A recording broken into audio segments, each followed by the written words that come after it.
Do we know if we have Matt connected? Can we hear you, Matt?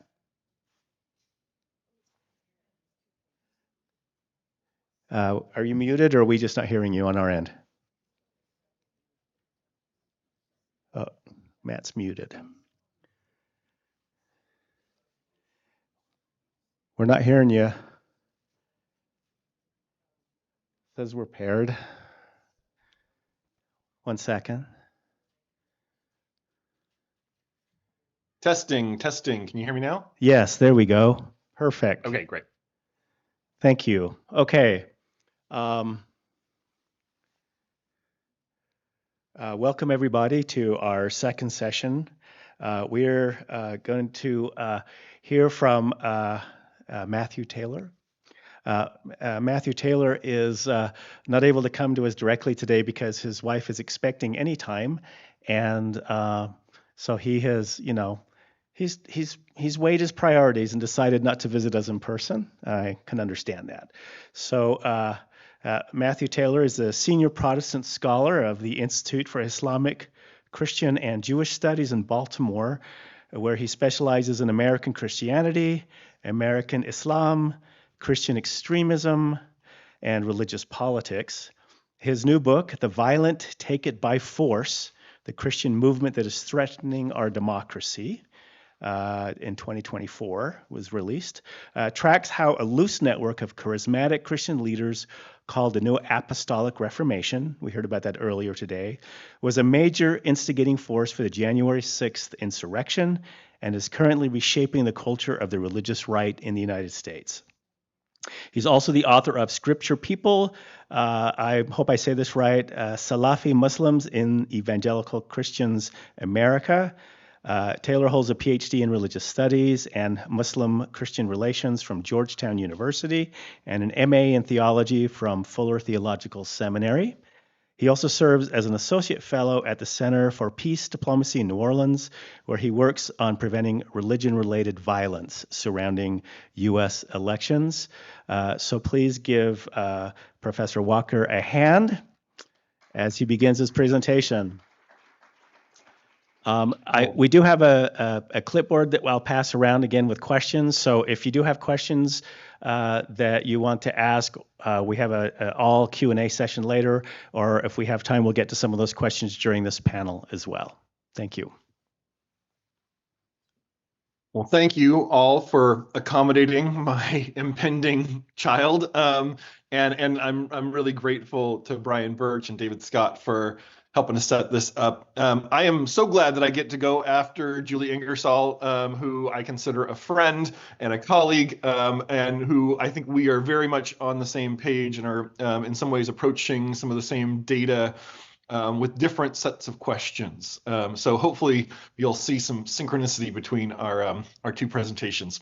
I'm going to give a caveat as I get started. The academics in the room, the professors and scholars will know this dynamic. Sometimes when we are presenting our papers or our descriptions of things, we're doing that from this very solid grounding in our research and just kind of presenting the conclusions of our research. And other times when we're presenting, we're kind of thinking out loud. And this is more of a thinking out loud kind of presentation, trying to tie together some things that I've been puzzling over and ruminating over and talking about for a while now. And I'm trying to think about how do we connect some dots here. So let me start with an anecdote, a conversation that has stuck in my head over the last few weeks.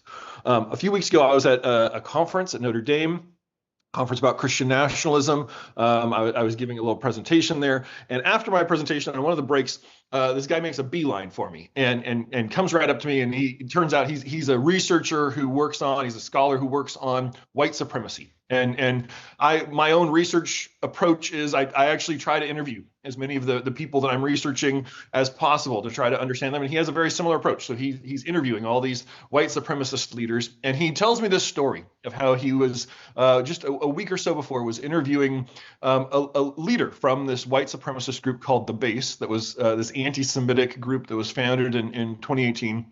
And he's talking with this leader from the base, and this researcher had read my book, and in the middle of this conversation, unprompted, this white supremacist leader drops the name Che On.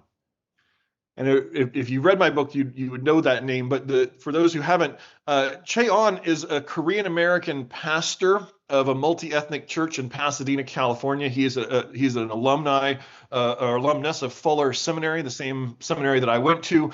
And he's a global apostle based in Southern California. And 4 years ago, if you had told me white supremacists are dropping Che On's name, and it was not like a negative, this was a positive person saying, "Oh, have you heard about Che On?" I would have been shocked 4 years ago. Now I'm not shocked at all. And so what I'd like to do is try to understand, how is it that white supremacists would be referencing Korean American apostles? So let me give a quick outline for where I'd like to go over the next 40, 45 minutes or so, and hopefully we'll have a few minutes for questions. And I know we've got a whole hour set aside for questions, so store up those questions, because I'm sure there will be some after drinking from this fire hose. First, I want to try to describe the conventional relationship between the Christian right and the far right. And then I want to try to tell the story of January 6th, especially by way of this unique set of Christian leadership groups and theologies that have formed around Donald Trump.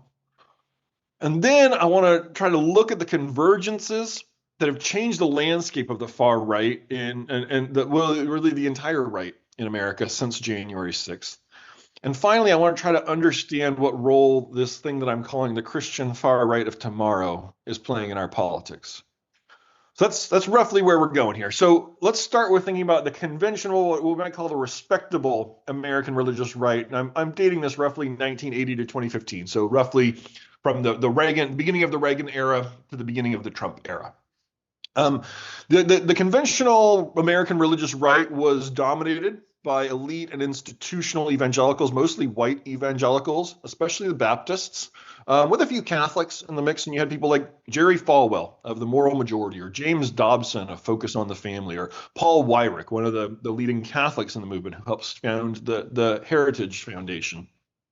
And they were very invested in building institutions and lobbying organizations that could affect American policy and drive American politics.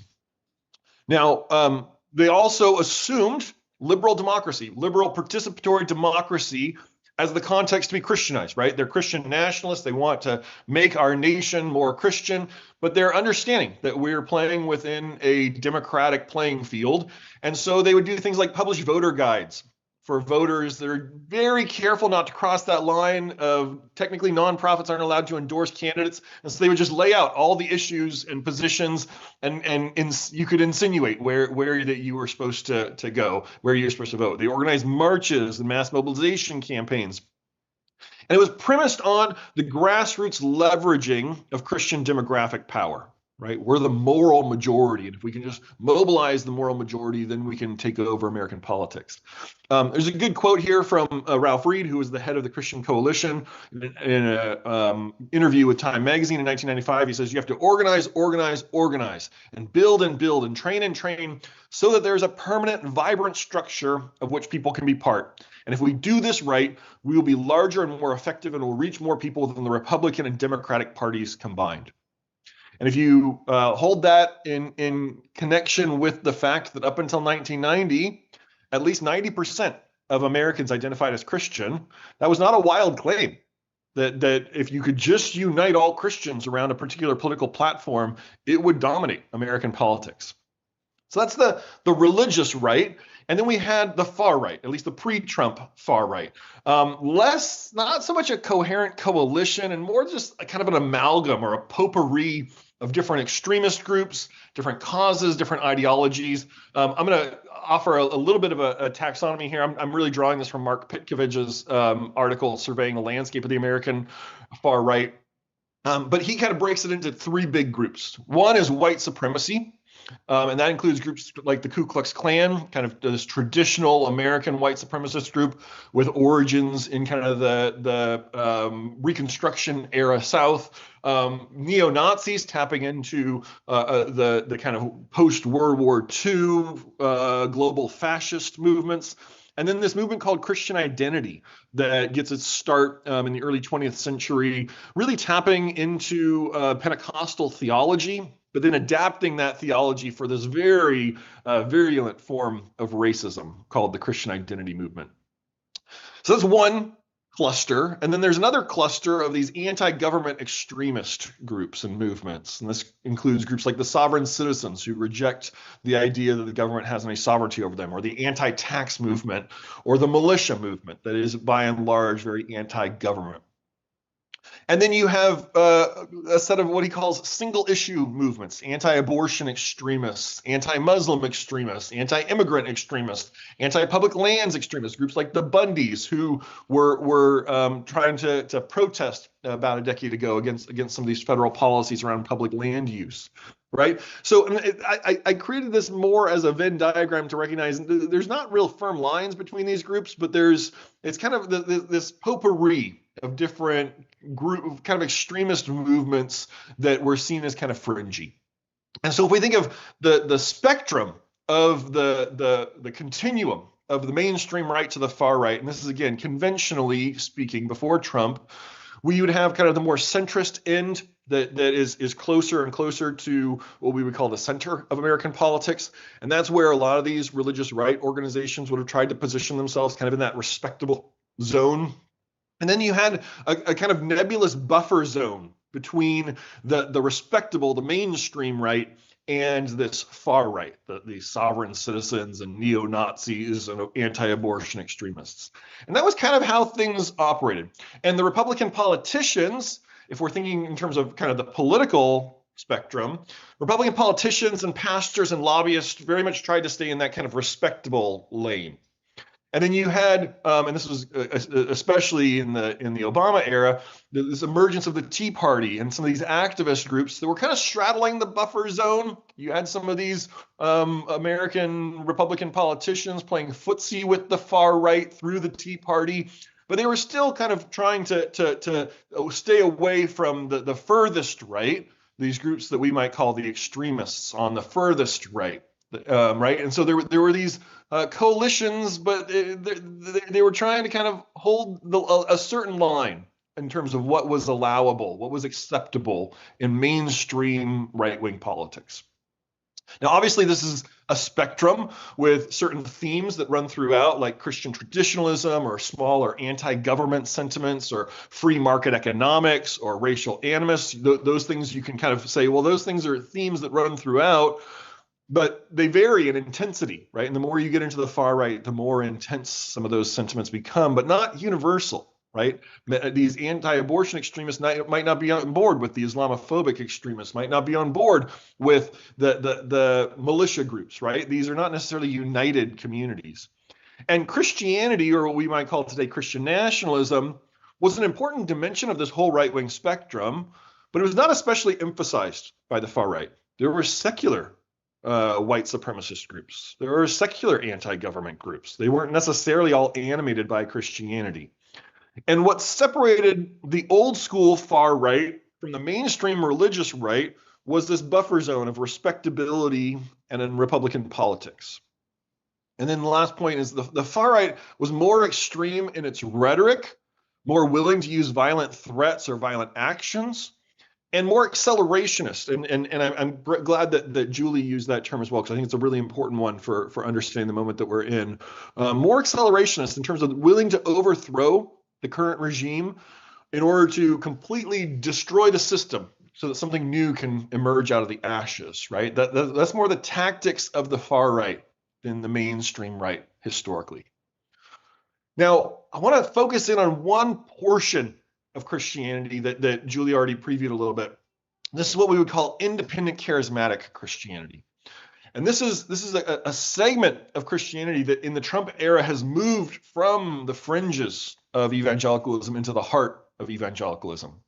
And so just to unpack the terminology, when we say charismatic here, we're not referring to this in the kind of general use of that term as in like a kind of having a magnetic or compelling personality. In Christian terminology, and this is a term that comes out of the New Testament, out of the Greek charismata, referring to the gifts or the graces of God.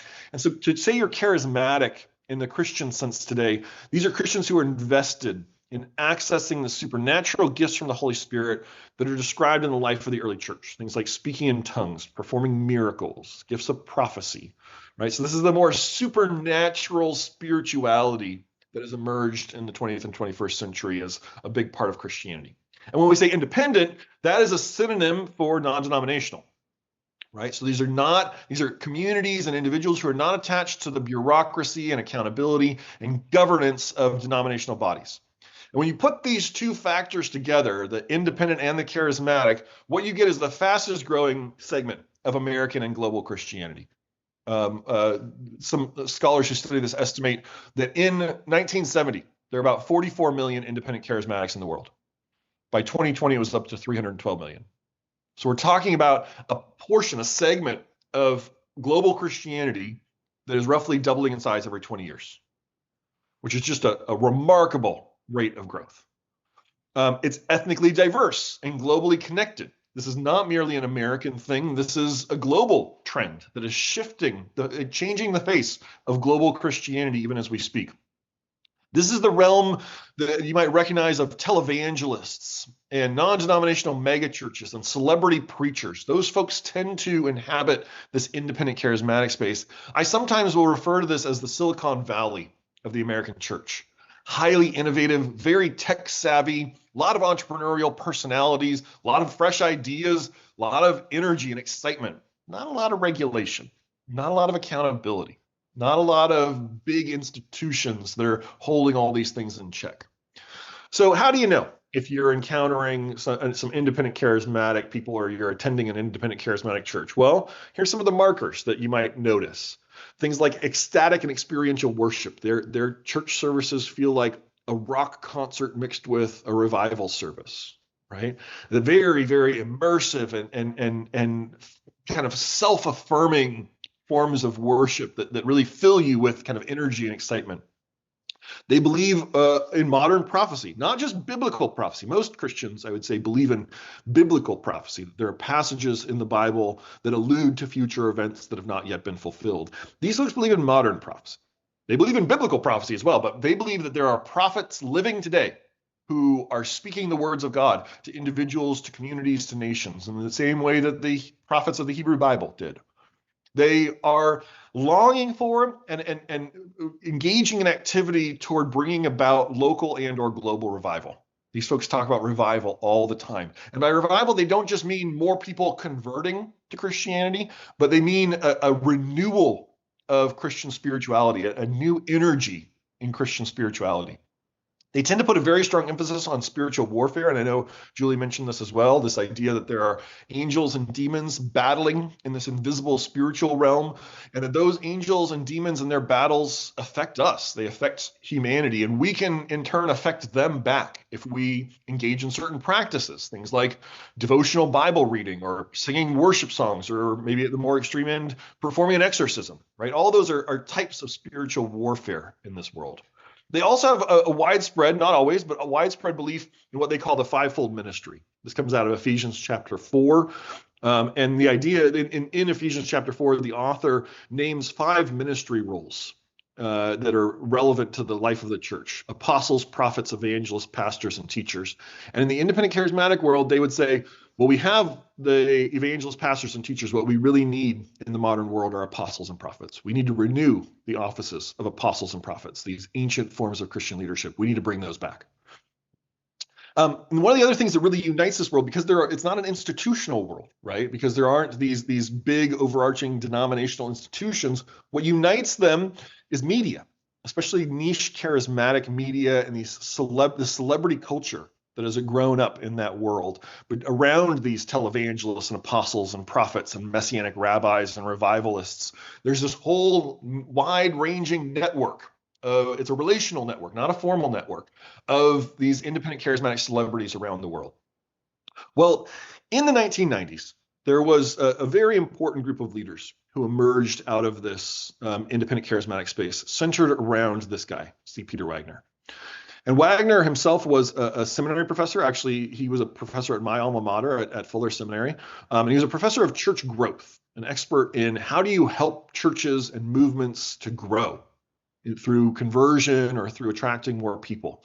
And in the 1990s and 1980s, he became fascinated with these independent charismatics. He came to believe they really were the ones who were going to lead the church into a global revival in the 21st century. And so he started hanging out with them. And he started learning from them and playing around with their ideas. And he became very interested in this idea of spiritual warfare. And he even helped to design new forms of spiritual warfare, what he called strategic or strategic level spiritual warfare, with these ideas of there are these, he would talk about there are hierarchies of demons. There are the low-ranking demons that everyone's battling through the kind of ground level spiritual warfare. But what we really need to figure out is who are the commander level demons, what Wagner called the territorial spirits. These high-ranking demons who could control literal physical territory. And if the church could just organize campaigns of strategic spiritual warfare, we could displace those territorial spirits, and then the church could grow in new areas. He also became very interested in this idea of fivefold ministry and apostles and prophets, and came to believe through some prophecies that he received that he was one of these modern-day apostles, and that he was supposed to lead a movement of modern-day apostles and prophets to establish Christian dominion over society. And so he bundles all these ideas together, and he starts calling it the New Apostolic Reformation. This is the phrase that they attach to this. And Wagner starts creating leadership networks. He retires from Fuller Seminary in 1999 and starts building out these different leadership networks of other independent charismatic leaders who are invested in these ideas of apostles and prophets and spiritual warfare and revival. And they all start working together. And at the height of these New Apostolic Reformation networks in the 2000s, there were hundreds of charismatic pastors and leaders joining up with these networks under Wagner, joining up with this New Apostolic Reformation project. It's not a denomination. They were very careful. They did not want it to be a denomination. Instead, it's these relational networks among these leaders that are all kind of working in synchronicity because they have this kind of shared ideology and shared theology. And what is that theology? Well, in their view, the world is dominated by these hierarchies of demons who control physical territory and societal institutions. And very early in the movement, around 2000, another leader comes into the movement, a guy named Lance Wallnau. And Wagner meets him and falls in love with Wallnau's idea. And the idea is called the Seven Mountain Mandate. And Wallnau claims this is a prophecy. He says, I'm a prophet. I've received this prophecy. And the prophecy says, you can divide every society up into 7 different mountains, 7 different arenas of influence: religion, family, education, media, government, business, the arts. They sometimes add science and technology and reconfigure these because apparently God forgot to reveal that one. But they talk about these 7 mountains. And this actually, and this is important from what Julie was talking about, a lot of this stuff is actually coming out of these Reconstructionist circles. But Wallnau kind of rebaptizes it as a prophecy. And so, and these are the 7. And so right now, the 7 mountains are controlled by the demons who dominate the tops of the 7 mountains. But Christians are supposed to take over the 7 mountains so that Christian influence flows down from the tops of these mountains. And so in their theology, God has commissioned modern-day apostles and prophets to do spiritual warfare and to conquer the 7 mountains in every society for Christianity. That now the apostles and prophets are the new kind of leadership echelon of the church that God has commissioned with this purpose of conquering the 7 mountains in every society. And the apostles and prophets are to lead the church into a revival, a third great awakening is sometimes the terminology that they will use, and to reformation, changing the institutions of society for Christian dominion. So what Wallnau is doing is really repackaging kind of Reconstructionist ideas as charismatic prophecy, and the NAR embraces this. And this becomes then part of their political theology and ideology. We need to conquer the 7 mountains through spiritual warfare and activism, and then we'll reshape society. Now, if the conventional religious right was premised on a gradualist, grassroots, democratic mobilization model of social change, this is quite different. This is an accelerationist vanguard model of social change. Displace the current regime, take over the high places, and then govern from the top down. Right? This is more radical than your garden variety Christian nationalism, which tends to be focused more on kind of shoring up the national identity as Christian, right? Christian nationalists, like most nationalists, are kind of obsessed with borders and boundaries, whether literal borders or figurative borders, and who is in and who is out. But this is bigger than that. This represents a form of transnational Christian supremacy, right? Their ambition is not merely take over America. They want to take over the world. So this is the ambition, the idea within these NAR networks. And all of this is percolating in the 2000s. And especially right around 2007, 2008, the NAR leaders decide that they are really going to roll out this Seven Mountains concept and really publicize it. And so they publish a bunch of books about the Seven Mountains using charismatic media. They're very skilled and very popular in these charismatic media circles. And branding the Seven Mountains as part of the New Apostolic Reformation program, and writing books to promote these ideas. And it just so happens, as they're rolling all this stuff out, one of their disciples, a woman named Sarah Palin, the governor of Alaska, who had been mentored by an NAR prophet in Alaska, she is chosen by John McCain to be the vice presidential candidate in the 2008 presidential election. And for the NAR, they saw this as a moment of opportunity, that they were going now to take over American politics because one of their people was going to be at the top.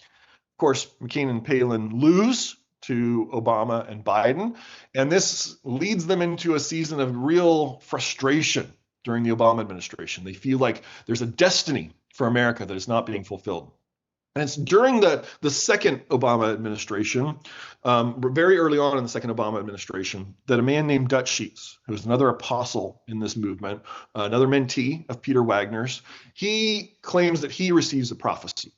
And it's built around a flag. And this flag, it's a white flag with a green pine tree in the center of it with the phrase "an appeal to heaven" across the top.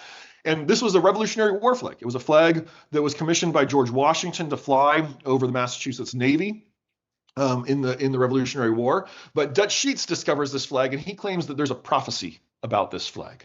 That this flag is the symbol of a new spiritual revolution to take over America with Christianity, to overthrow this liberal tyranny of the Obama administration, and so Christianity can dominate America.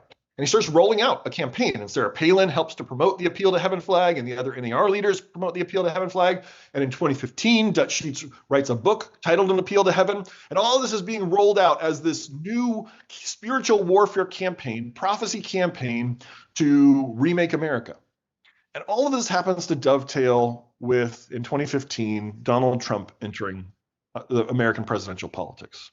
He descends the golden escalator and announces his candidacy for presidency in June of 2015. And almost immediately, he turns to one of his closest advisors, one of his friends, his personal pastor, a woman named Paula White Cain. Paula White Cain has been Trump's personal pastor since around 2002. She herself is a televangelist, an independent charismatic megachurch pastor, an apostle, and she's a prosperity gospel preacher. So she is firmly embedded within this world of independent charismatic Christianity. And Trump asks her to be his liaison to the evangelicals. Will you reach out to the evangelicals for me? So Paula White starts bringing in the people that she knows, the kinds of evangelicals that she knows, including people like Lance Wallnau, Mr. Seven Mountains. He's in some of these first meetings between Christian leaders and Donald Trump in the fall of 2015. And Wallnau, as he's meeting with Trump, claims that he receives a prophecy, that Donald Trump is a type of a Cyrus, in reference to this king from the Persian Empire who's mentioned in the Hebrew Bible, right? And what Wallnau is doing there is he's casting Trump as a sort of a secular Messiah. That's the role that Cyrus plays in the Hebrew Bible. He's not Jewish, but he's a person that God uses, and he's called an anointed one, a Messiah. And so Wallnau is saying Trump's not a good Christian. He's not a godly man, but he is God's man for this moment. And he says God has chosen Donald Trump to be president.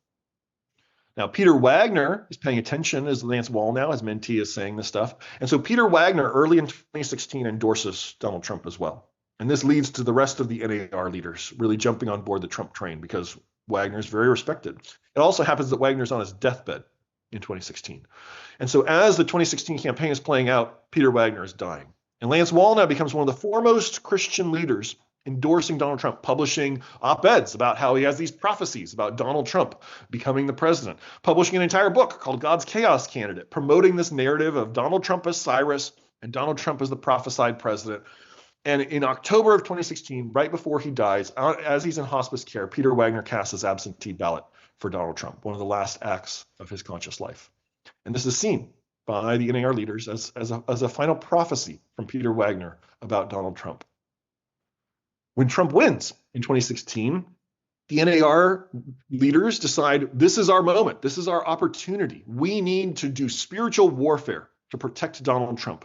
And what they do is they stand up a whole initiative called POTUS Shield that's coordinated around the Trump inauguration in 2017. Lance Wallnau is one of the major leaders of POTUS Shield. And the idea is we need to do spiritual warfare to see Trump's agenda fulfilled, because that's also God's agenda. Now, pay attention, because what's happening, if they're saying Donald Trump is God's candidate, Donald Trump's agenda is God's agenda, therefore to oppose Donald Trump and Donald Trump's agenda is demonic. You must be demonic if you are opposed to these things. You must be on the side of Satan as opposed to the side of God. Over the course of the first Trump presidency, the NAR leaders become very trusted advisors, sometimes official, sometimes unofficial advisors to the Trump administration. Paula White Cain herself becomes the chair of Trump's Evangelical Advisory Board.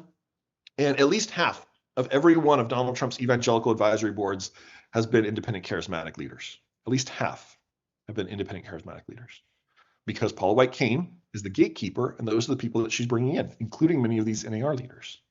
Now, as we get towards 2020, Wallnau had that first prophecy about Trump and Cyrus. But over the course of the Trump presidency, you have hundreds of these prophecies building up from different prophets, all about Donald Trump, all positive, all saying God has chosen this man for a special purpose. And so by the time of the 2020 election, when Donald Trump is running again, you have all these prophecies percolating about Donald Trump. And it just so happens that about 2 weeks, maybe 3 weeks before the election, Donald Trump is campaigning in Nevada, and he goes to an NAR church in Nevada, the International Church of Las Vegas. And during the service, the leaders of this church, NAR apostle and prophet, the apostles, the husband pastor, and the prophet is the wife pastor. The wife and the other prophets in the congregation get up and prophesy over Donald Trump as he's in the service in the front row. They're prophesying his victory. And then during the sermon, the apostle gets up and holds up an appeal to heaven flag in front of Trump and says, "This is a sign of your victory. I saw this sign over the White House. We are calling on the angels of heaven to battle for you, Mr. President." And there's a photo snapped of Trump with the appeal to heaven flag, and this goes viral on charismatic media. And it's just a few days after this visit to the International Church of Las Vegas that Donald Trump declares he's no longer a Presbyterian, the church he was raised in. He is now a non-denominational Christian. Trump, of course, loses the 2020 election and refuses to concede. And all these prophets start saying, we're not going to take back our prophecies. Our prophecies are still valid. We need to do spiritual warfare to see Trump elected, or to see Trump reinstated at that point, right? And Doug Sheets and Lance Wallnau are at the forefront of this campaign, the spiritual warfare campaign to see Donald Trump reinstated. And that spiritual warfare campaign dovetails with the Stop the Steal campaign and becomes the spirituality of January 6th. On January 6th, there are at least 60 independent charismatic leaders that I have tracked to Washington, D.C. on January 6th for the Capitol riot. Most of them were joining the crowds surrounding the Capitol. A handful of them went into the Capitol, and at least 7 of them faced criminal prosecution. And these celebrities ranged from local pastors all the way up to global prophets who have millions of followers, like Lance Wallnau. All around the Capitol on January 6th, you see people blowing shofars. This is the shofar is a ram's horn that comes from Jewish liturgical usage, but for independent charismatics, the shofar is a weapon of spiritual warfare. You even saw these Christians blowing shofars into the broken out windows of the Capitol building.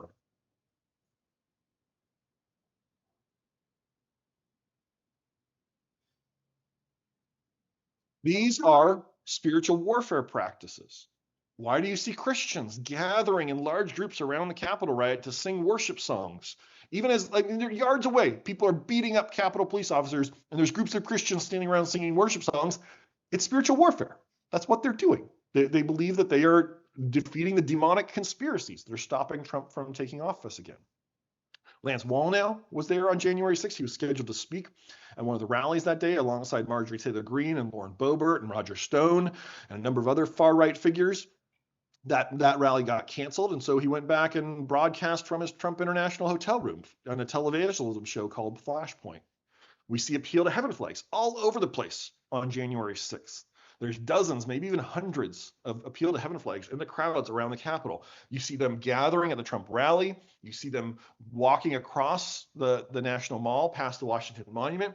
We see them on the front lines of the crowds skirmishing with Capitol police officers. We know of at least one Capitol rioter who wore an Appeal to Heaven flag as a cape into the Capitol. And when the police went to arrest him later, they found the Appeal to Heaven flag spattered with blood and with mace. And he said, "That's not my blood." So this NAR spirituality, NAR symbolism becomes integral to the spirituality of the Capitol riot. Now, what has happened since January 6th? And here I want to think about 5 convergences that have shaped what I'm calling the Christian right of tomorrow, Christian far right of tomorrow. I'm going to go through them quickly and then go through them in some more detail as we move towards concluding here. The first is the diffusion of independent charismatic theology into the full spectrum of conservative American Christianity. The second is a new cross-pollination among different forms of political radicalization. The third is the flood of entrepreneurial independent charismatic celebrities into local far-right activism, especially around school boards and city councils. The fourth is the takeover by the MAGA movement of the whole spectrum of right-wing discourse. And the fifth is the embrace of charismatic Christian spirituality and symbolism by the far right. I'm going to go through those in some more detail by way of concluding here. So the first one, the diffusion of independent charismatic theology into the full spectrum of conservative American Christianity. I grew up evangelical. I even grew up charismatic evangelical. I was in that world for 30 years. I never heard about these ideas about apostles and prophets and the 7 mountains. These were fringe ideas in mainstream Christianity historically. But this stuff has become incredibly popular in the Trump era. And so about a year ago, a colleague of mine, Paul Jupe, who's a political scientist, and I put together a survey.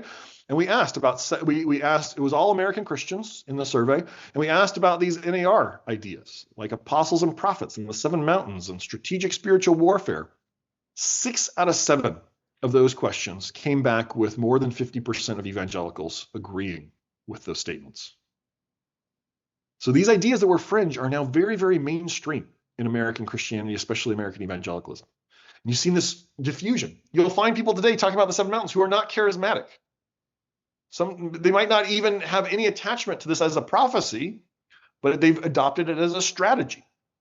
And so what we're seeing more broadly is that the American far right, if before January 6th, was differentiated different segments that we talked about. And then you have Trump's 2020 election lies creating the seedbed for all these conspiracy theories and reactions. In the lead up to January 6th, you had all these different channels of far right discourse. You had QAnon influencers, and you had militia movements, and you had these charismatic Christian celebrities, and you had these COVID denialists. And they're all communicating to their followers and saying to their followers, we need to support Donald Trump. But they're communicating in different channels and to different audiences.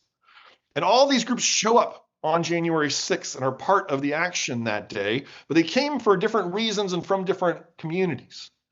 But then on January 6th and after January 6th, we have what we could call conflict entrepreneur cross-pollinators, people like Charlie Kirk, people like Lance Wallnau, who are spreading these ideas, who are connecting these different movements and these different leaders who are embracing these things.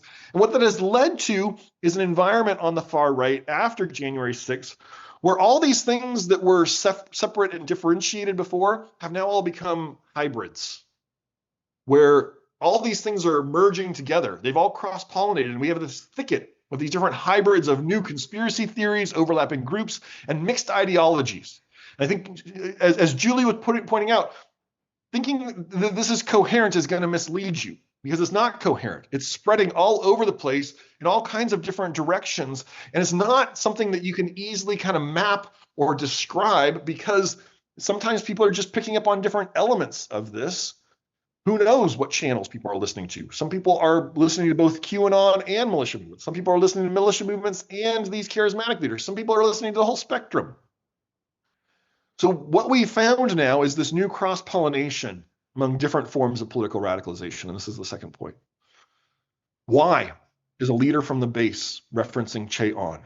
Well, if you look at what Cheon is doing, Cheon is one of the major NAR apostles, maybe one of the most important global NAR apostles. He leads a network, an apostolic network called Harvest International Ministry.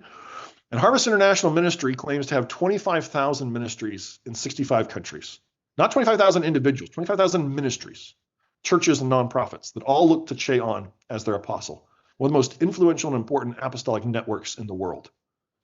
And in Cheon's network, there are people like Lou Engle, one of these prophets. He's actually one of Cheon's closest friends and his right-hand prophet. And Lou Engle has recently started hanging out with this guy, Hansel Orzame, who leads a church called Ecclesia Church in Pomona, California. And Ecclesia Church is at least locally notorious because it's the church where the Proud Boys go to get baptized. Hansel Orzame identifies himself as a Proud Boy. He's a pastor, and he leads a church for Proud Boys, where they have baptism services for Proud Boys. That's happening just next to Cheon's network. We also see an apostle in Cheon's network, a guy named Derek Gates, who was there on January 6th, who ran for Congress in California in the 2022 cycle. Here he is marching with a long gun next to Sarah Stevens, this far-right candidate for California governor, in this kind of elaborate far-right photo shoot where they're all walking together carrying their weapons, right? So we're seeing this overlapping between the militia movements and Cheon and his network. Continuing with that theme, there's this guy, Matt Shea. Matt Shea is part of the kind of old school far-right charismatic world. Matt Shea is a militia guy who was actually a member of the Washington State Legislature, a Republican in the Washington State Legislature, until he wrote a document called A Christian Manifesto for War, a biblical basis for war. And his own Republican colleagues in the Washington State Legislature cast him out, exiled him from their coalition, and referred him to the FBI for investigation for domestic terrorism. He is now a pastor in Spokane, and here he is hanging out with Sean Foyt, another member of Cheon's network, and they are praying over the mayor of Spokane. Jenny Donnelly, one of the major apostles in Cheon's network, went on Matt Shea's podcast. Lou Engle went on Matt Shea's podcast. So now we are seeing these folks kind of connect and start to interact. Matt Shea should not be anywhere within the respectable right. But now he's hanging out with all these people in Cheon's network.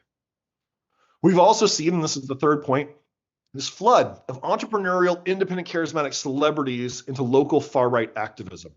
And I cannot overstate how much this is happening and how important this is. There are thousands of these folks emerging in all these local contexts, local pastors, local activists, all tapped into this independent charismatic movement, all becoming activists, especially focused on taking over school boards and city councils. And this is being driven by the seven mountains, the education mountain and the government mountain. And this is just one example of this. This guy, Tim Thompson, he's a pastor of 412 Church in Temecula, California. He's also a three percenter. The three percenters are another militia movement similar to the Proud Boys or the Oath Keepers. And he has helped to take over the Temecula School Board.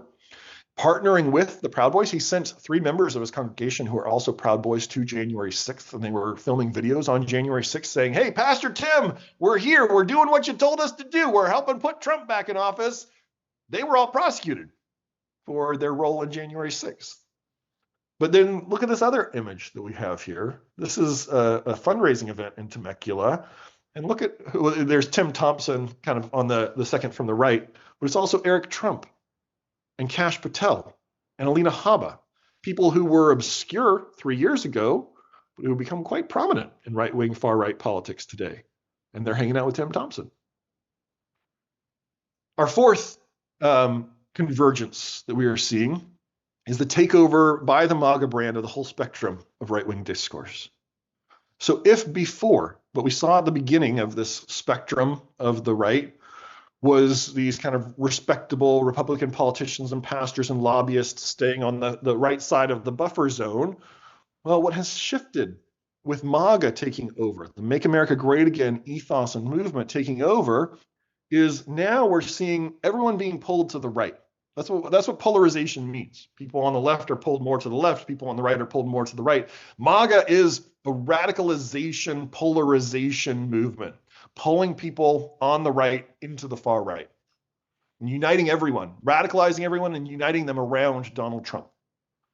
And so now it's not, oh, there's the respectable portion of the spectrum and then the extremists. It's all just a blob.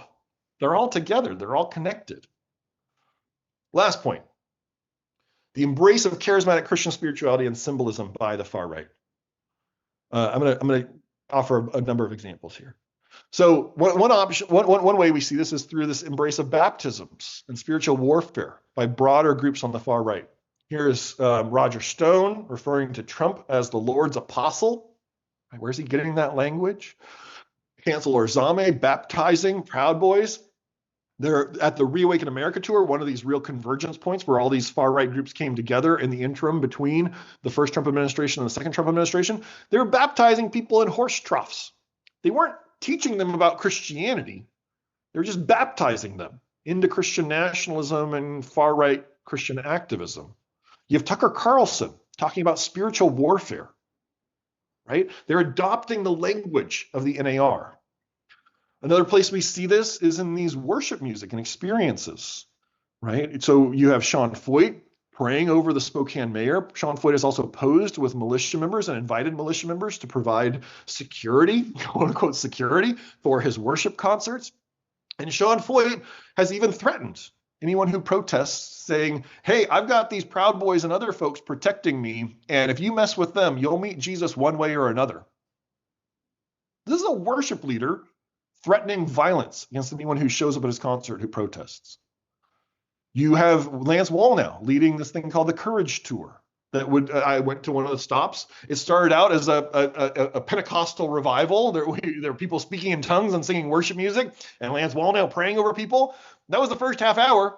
The rest of the day was far-right activism and strategy and conspiracy theories. Right? So they're blending these things together. And lastly, we've seen this proliferation of appeal to heaven flags all over the far right and the right. We saw that one, the New York Times reported at Supreme Court Justice Samuel Alito's vacation home in the summer of 2023, House Speaker Mike Johnson flies an appeal to heaven flag outside of his congressional office. We've also seen neo-Nazi groups adopting the appeal to heaven flag in Oregon and New England. Think about that. One of our Supreme Court justices has been flying the same flag as neo-Nazis. In fact, it was just reported this week in the Baptist News Global that at least 12 members of Congress have appeal to heaven flags flying outside of their congressional offices. So let me give an image or two to try to wrap up here. So I think MAGA spirituality this has kind of taken over the far right. And when we say MAGA spirituality, I think what we mean is Trump as Messiah. Not capital M Messiah, the Messiah, but as a Messiah is really the underlying thread of MAGA spirituality. And it's become this uniting force. But all of that MAGA spirituality was shaped by this NAR and independent charismatic theology, right? It's their prophecies that are contributing to this. It's their ideas of spiritual warfare as politics that is contributing to this. It's the appeal to heaven flags as an important symbol. It's experiential worship and giving people experiences of the spirituality.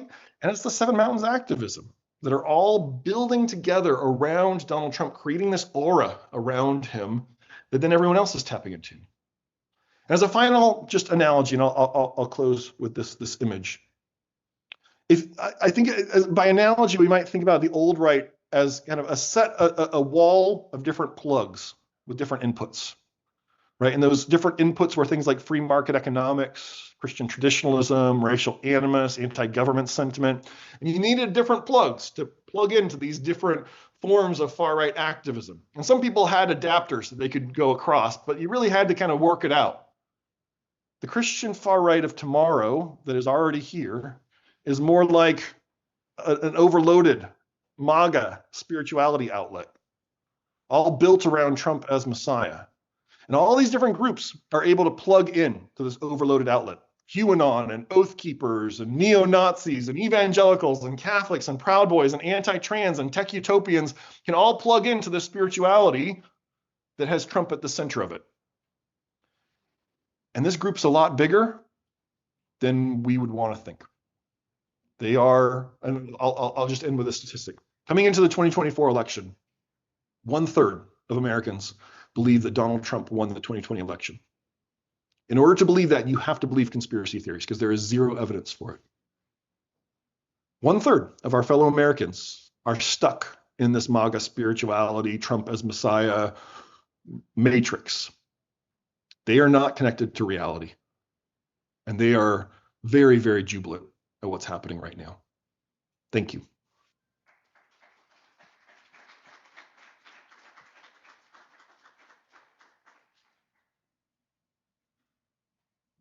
Wow, thank you, Matthew. That was enlightening. Is that the right word to use? And disturbing.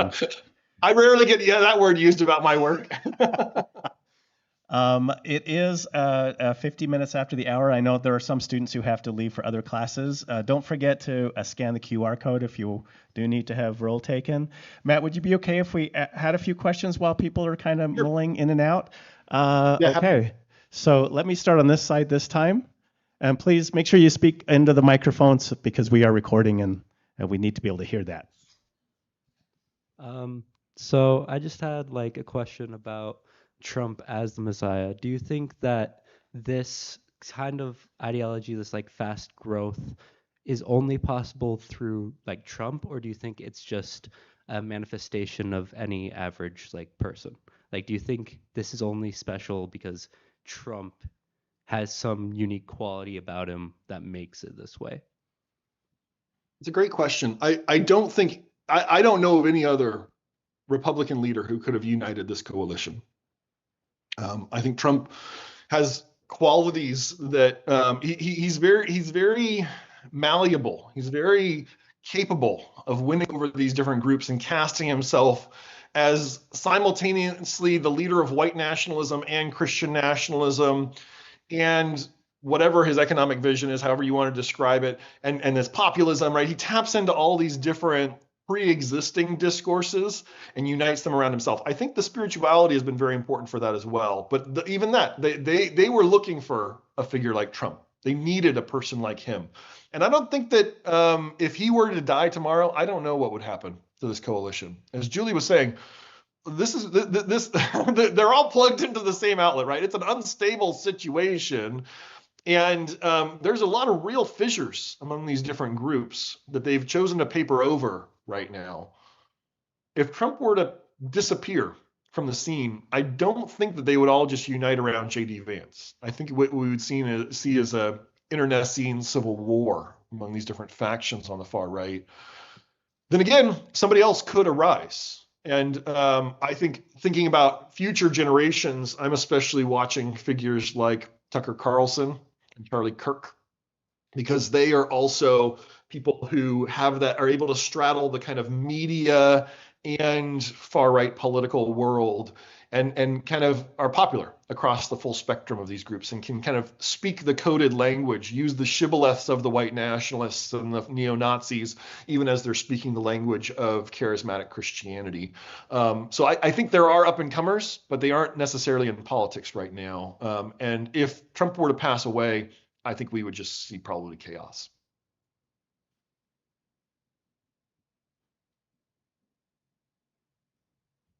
We'll have two more questions, one here and then right here. So my question has to do with business as one of the peaks of the Seven Mountains. And your last slide, you had the old right, religious right, with free market economics. And then if we then talk about the Christian far right, not the old right, but the far right, and we think about Trump and his tariffs and then the mess of the stock market currently, what is the economic model that the seven is the business peak? What is it supposed to look like when all the chaos is over and Jesus comes or whatever happens? What is it going to look like? This might shock you, but charismatic prophets are not economists. And so what the model of the business mountain is Christian dominance over business. And so it's not there's not some uniting, coherent economic theory behind what they're doing. It's that they want Christians to dominate all arenas of society, and they recognize business as an important arena of society. And they don't have a very highly articulated vision beyond that. And I interviewed Cheon at one point, and I asked him, and I said, you and your fellow leaders talk a lot about discipling nations, and we're going to disciple nations, and we're going to Christianize nations. And it feels like that's not the status quo. That's not what we have right now. How do you get there, right? It feels like you're saying we're here right now, and then yada yada yada, we'll have a discipled Christian nation.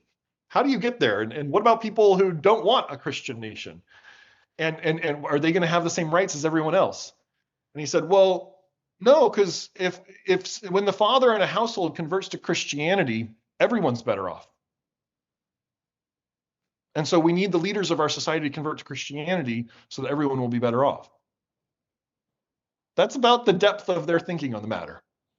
And so Trump is doing the tariff thing because that's Trump's thing. That has been Trump's shtick since the 1980s. That's his own personal agenda. And they're just supporting it because they support Trump. They don't have an underlying philosophy that is going to necessarily run against Trump. Now, there are other factions on the far right that might, but not for them. For them, if it's about propagandizing Trump at this point, much more than it is about lobbying for a particular set of goals. Hi, my name is Sarah Grace, and I read your introduction for The Violent Take It by Force, and I just wanted to ask, you said something along the lines of, like you understand or you see the appeal or the magnetization of these NAR leaders or this movement, and like by humanizing or sympathizing these leaders, how, like, what is your purpose in that, or what do you, like, why, you know?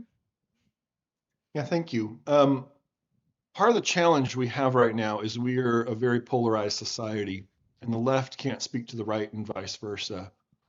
And it's very tempting in a polarized environment to lean into that polarization, to think of the other side as unhuman, is even a term that you'll sometimes hear on the right, to think of the other side as demonic, to think of the other side as crazy.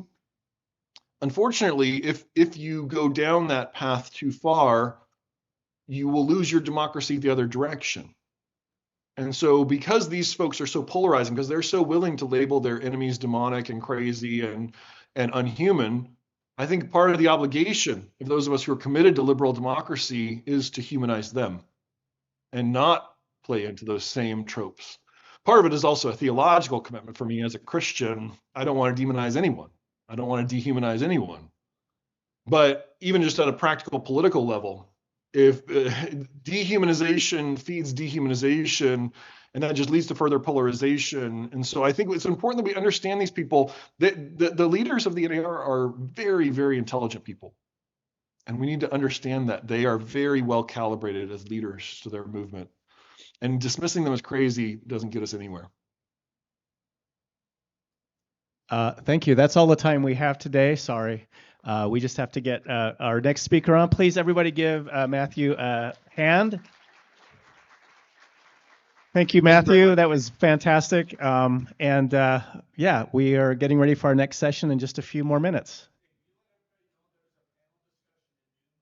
Oh, sorry. Yeah. So there is a panel discussion at noon. So for those of you who stick around a little bit longer, we will be able to have more questions and addressing some of these issues. And I'm sure there are a lot more questions to come.